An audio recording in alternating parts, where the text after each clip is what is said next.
I bought my sister an apartment as a wedding gift. Covered every last expense. The venue, the floral arrangements, the dress. But the night before the big day, she hit me with, "Oh, by the way, leave your wife and kids at home." Apparently, they didn't fit her luxury aesthetic. I smiled, said nothing. And as she made her grand walk down the aisle the next day, a little surprise landed right on schedule, one she'd never forget. Never thought I'd be the guy ranting on Reddit at 2 a.m., whiskey in hand, spilling family drama to strangers. But here I am, sitting in my office, staring at the wreckage of what was supposed to be my sister's flawless wedding. And guess what? I paid for all of it. The venue, the flowers, the catering, that overpriced designer gown. Every single detail on my dime. And in return? A casual, "Oh, by the way, don't bring Emily or the kids. They don't really fit the aesthetic." That's what my sister, Vanessa, told me. Should have seen it coming. Honestly, I did see it coming.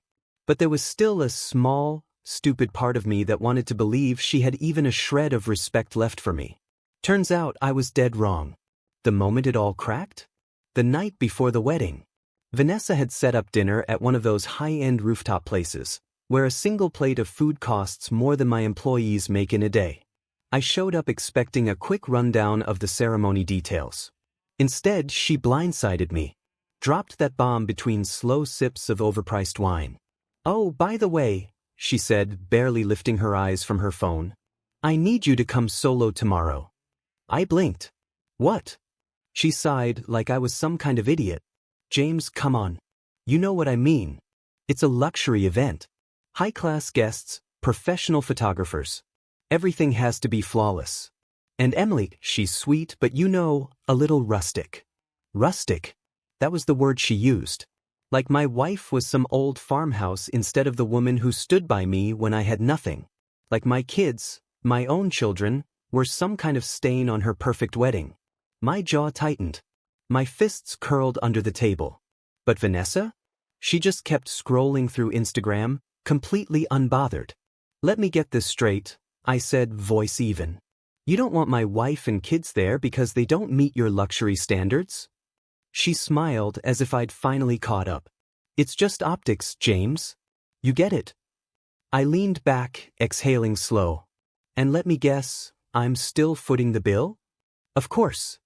She laughed, like I'd asked something ridiculous. "You're the big brother. That's what you do." I stared at her, something twisting and snapping inside me at the same time.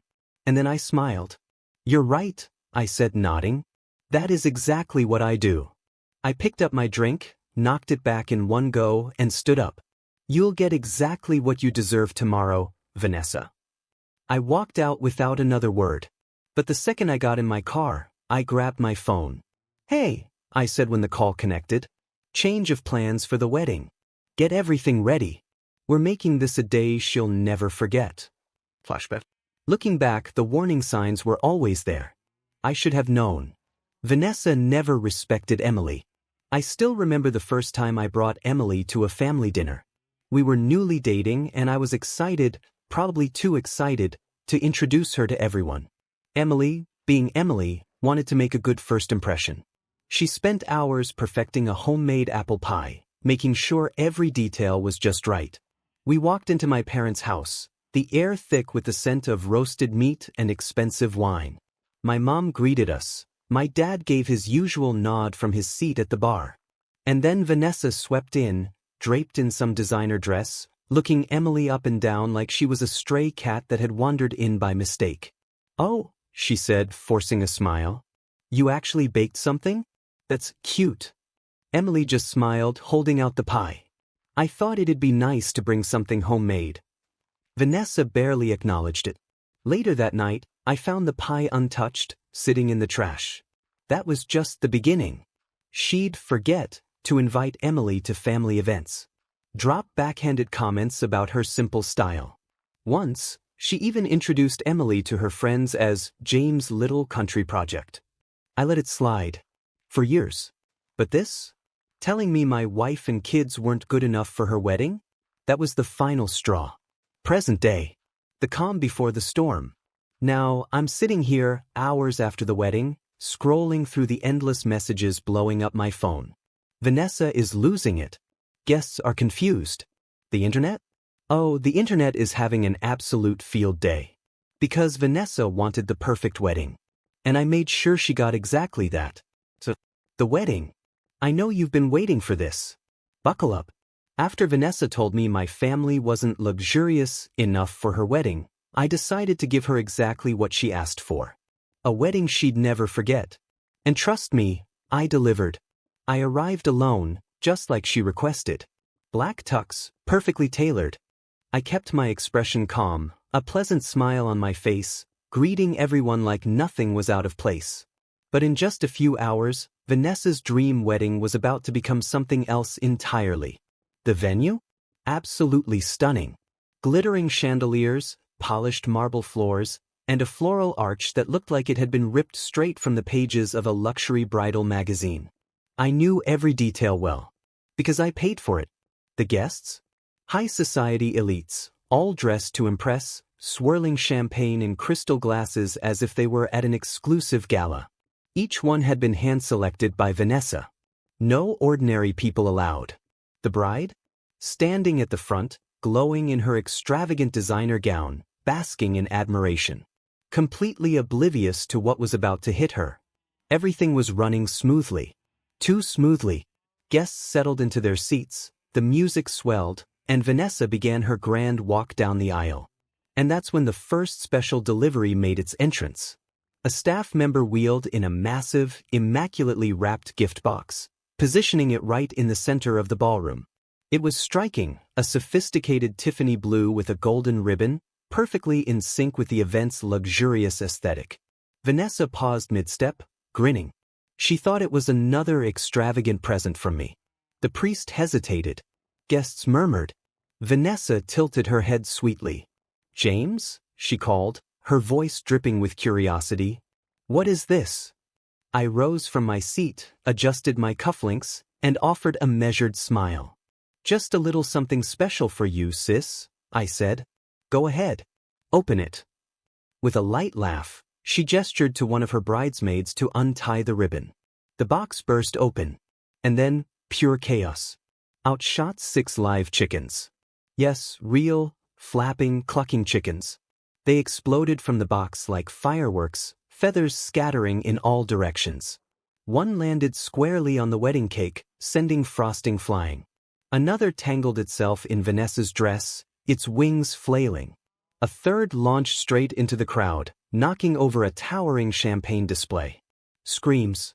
Chairs scraping. Guests scrambling. A man tripped over a tablecloth, sending a tray of expensive hors d'oeuvres crashing to the floor. And Vanessa? Frozen in shock before she erupted into a full-blown panic. "What is happening?" she shrieked, flailing as she tried to dislodge a chicken tangled in her lace train. Meanwhile, I stood back, hands in my pockets, watching the show unfold. The chickens? They were just the opening act. Because as Vanessa spun in frantic circles, the ballroom lights dimmed. The massive LED screen at the front of the room flickered to life. Then, in perfect high-definition clarity, the video began playing. Vanessa. Every single nasty, entitled thing she had ever said about me, my wife, and my kids. All recorded. All laid out for the world to hear. Emily is sweet, but let's be honest, she's just a farm girl who got lucky. She wouldn't know real class if it hit her in the face. James is so easy to manipulate. He just throws money at me because he feels guilty for being successful. Honestly, I don't even like kids. I don't want my wedding looking like a daycare. James is ridiculous. He'll pay for anything. Watch me take full advantage of it. Silence. Complete, stunned silence. All eyes locked onto the screen. Vanessa stood motionless, the color draining from her face. Her fiancé? He slowly turned, looking at her like she was a total stranger. Her new in-laws? Whispering among themselves, exchanging wide-eyed glances of pure disbelief. And then came the final piece of the plan. I picked up a mic, adjusting my suit as if I were about to deliver a business presentation. My tone was smooth, controlled. "Vanessa," I said, I'm so sorry you had to hear that. I mean, really, who could have possibly recorded those? Terrible timing. She whirled toward me, shaking with rage. You set me up, she shrieked. I lifted a casual shoulder. Set you up? I repeated. Vanessa, I just played back your own words. You did this to yourself. She lunged for the mic. I took a step back. Oh, and one more thing, I added, my voice cool and even. That luxury apartment I bought you as a wedding gift? Yeah, that's no longer yours. A legal representative stepped forward, holding a thick envelope of official documents. As of this morning, I continued, I transferred the deed to a nonprofit that provides housing for struggling farm families. Seemed more fitting, don't you think? Her mouth dropped open. Her fiancé's mother gasped. Her fiancé? He didn't say a word. He simply turned, took one last look at her, and walked out. Just like that. Wedding over. Security escorted Vanessa out. The guests murmured among themselves, some still processing what they just witnessed. Others discreetly recorded the entire thing. And yes, it went viral. Vanessa? She blew up my phone. Calls. Texts. Pleading, demanding, bargaining. I didn't answer a single one. Instead, I took my wife and kids out for dinner. Someplace warm. Someplace where we were actually welcome. As we laughed over burgers and milkshakes, my 8-year-old, Liam, looked up at me. Daddy? He asked, his eyes wide with curiosity. Will Aunt Vanessa still have a wedding? I smirked, taking a slow sip of my coffee. She had one, I said. It just wasn't the one she expected. I really believed that was the end of it. I had said my piece, played my final move, and washed my hands of the situation. But Vanessa? Oh, she wasn't ready to let go. After the wedding disaster, I ignored every call, every message. My wife and I took the kids on a weekend getaway to the countryside, fresh air, home-cooked meals, and most importantly, zero drama. But by the time we returned, my phone was flooded. Hundreds of missed calls, texts, voicemails, not just from Vanessa, but from my parents and even some of her now former in-laws. Apparently, the whole thing had exploded online, and Vanessa was not handling it well. The internet never forgets. Some of the wedding guests had recorded everything. The chickens, the video, her fiancé walking out, and uploaded it all to social media. Within hours, the clips had gone viral, spreading like wildfire. Headlines popped up everywhere. Luxury wedding turns into absolute chaos. Bride humiliated in front of hundreds. What happened? The wedding that will go down in history. The comments were brutal. She really thought she could insult her brother's family and walk away unscathed? Karma came quick with this one. Not gonna lie, the chickens were a genius move. James is a legend for donating that apartment to people who actually deserve it. Imagine losing your husband and your house in the same night. Vanessa had spent years crafting the perfect image, glamorous brunches, designer outfits, exclusive parties. But now, all that effort meant nothing.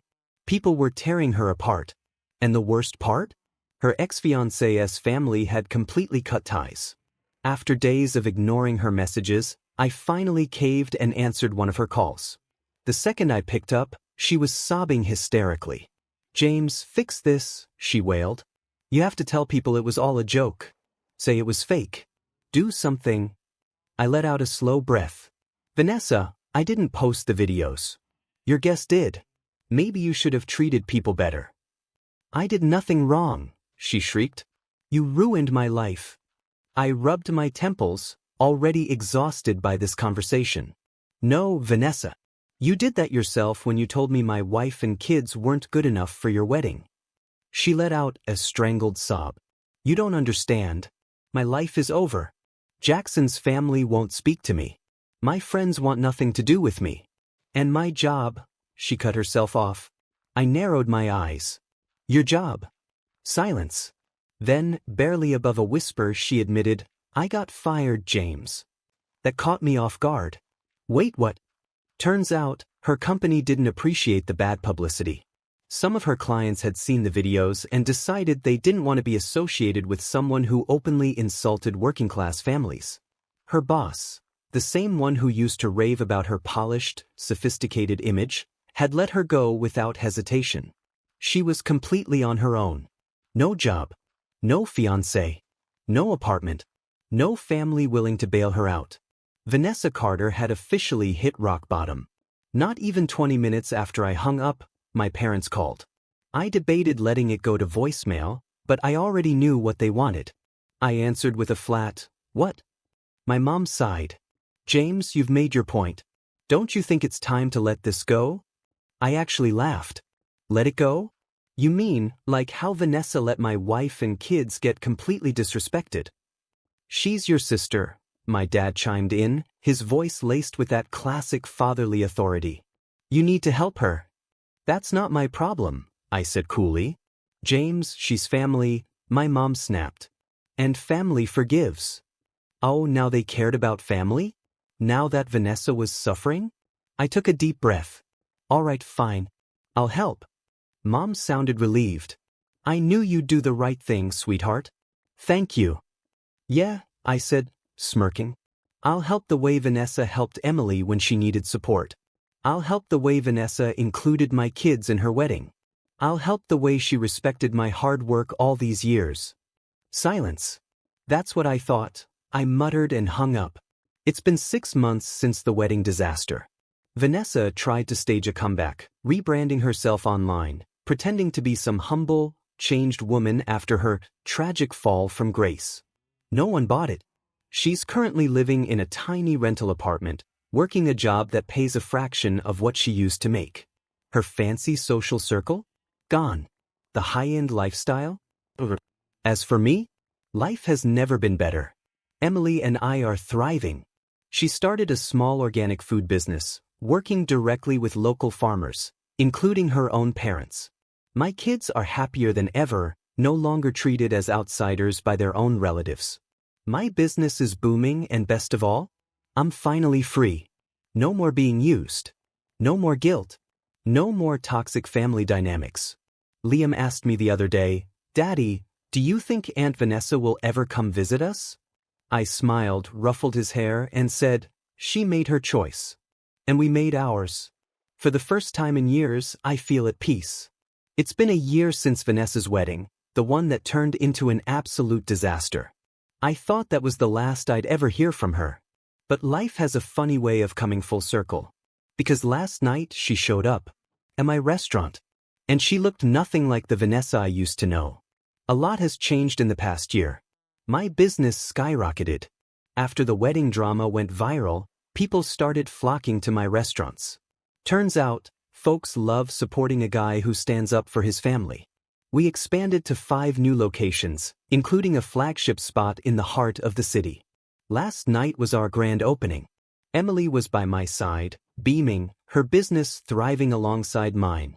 My kids were happy, growing up in a world where they were valued. No more judgment. No more backhanded comments. No more walking on eggshells. And Vanessa? She didn't exactly land on her feet. She had bounced between a handful of low-paying jobs, but every time a new employer connected the dots and realized she was that Vanessa from that wedding scandal, she got fired. No one wanted their brand associated with her name. Her old friends had vanished. Her once polished reputation? Completely shattered. The glamorous lifestyle she had flaunted for years? Gone. And last night she walked into my restaurant, looking like she was carrying the weight of the world on her shoulders. I was standing at the front, welcoming guests, when I saw her. She wasn't dressed in designer anymore. No glittering diamonds, no carefully styled hair. Just worn-out jeans, a plain coat, and eyes that looked far more exhausted than I'd ever seen them. She hesitated at the entrance before slowly making her way toward me. "James." Her voice was quieter than I'd ever heard it. I crossed my arms. "Vanessa." She glanced around, taking in the packed tables, the elegant decor, the energy buzzing through the room. This was my success. Something I had built from the ground up. And for the first time, I think she actually saw it. "Can we talk?" she asked. I studied her face. A year ago, I would have laughed and walked away. But now I just felt indifferent. "Fine," I said, leading her to a quieter corner. She took a deep breath, her fingers gripping the edge of the table. James, I messed up. I know that now. I said nothing. Just waited. I lost everything. My job. My reputation. My friends. Jackson won't even look at me. Mom and Dad can't help. I need a fresh start. She hesitated, visibly struggling with whatever she was about to say next. And I was hoping. Her voice cracked. I was hoping you could give me a job. I blinked. Of all the things I thought she might ask for, that wasn't even on the list. A job. I repeated. She nodded quickly. I know I don't deserve it, but I need to start over. And you're the only one left. For a brief moment, I actually considered it. Not because I felt any urge to help her, but because I wanted to see if she had actually changed. So I asked, why should I hire you? She looked startled. What? Why should I give you a job? I repeated, my voice steady. What do you bring to the table? She floundered. I can learn. I can do customer service. Or maybe marketing. Marketing? I raised an eyebrow. You mean like the way you marketed me as a fool who'd pay for anything? She flinched. Or maybe customer service? I continued. You mean treating people with kindness? The way you treated my wife? My kids? Her face turned red. She had no response. I exhaled, leaning forward. Vanessa, let me make something very clear. This restaurant? My success? It happened without you.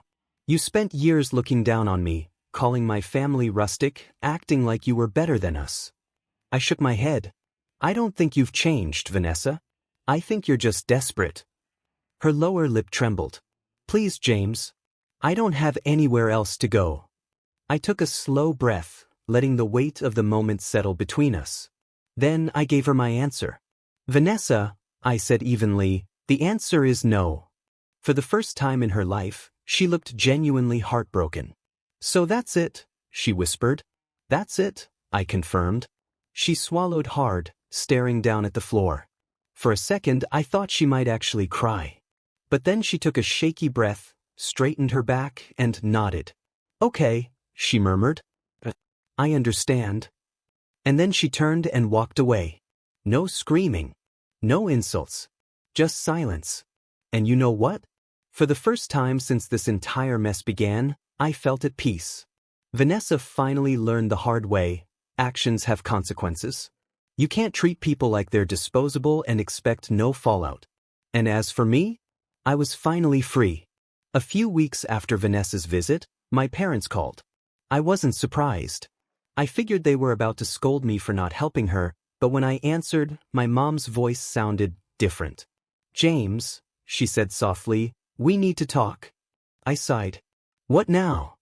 We were wrong. I blinked. What? We were wrong, she repeated. About you.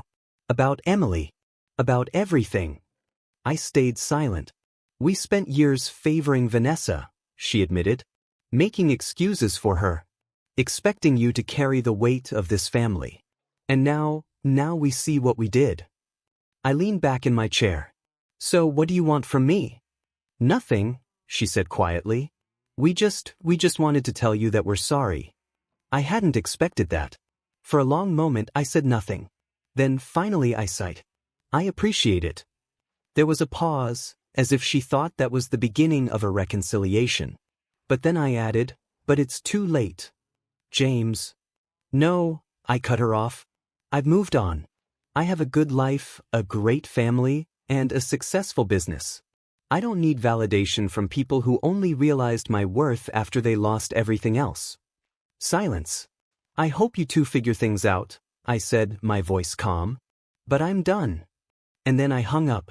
I wasn't angry.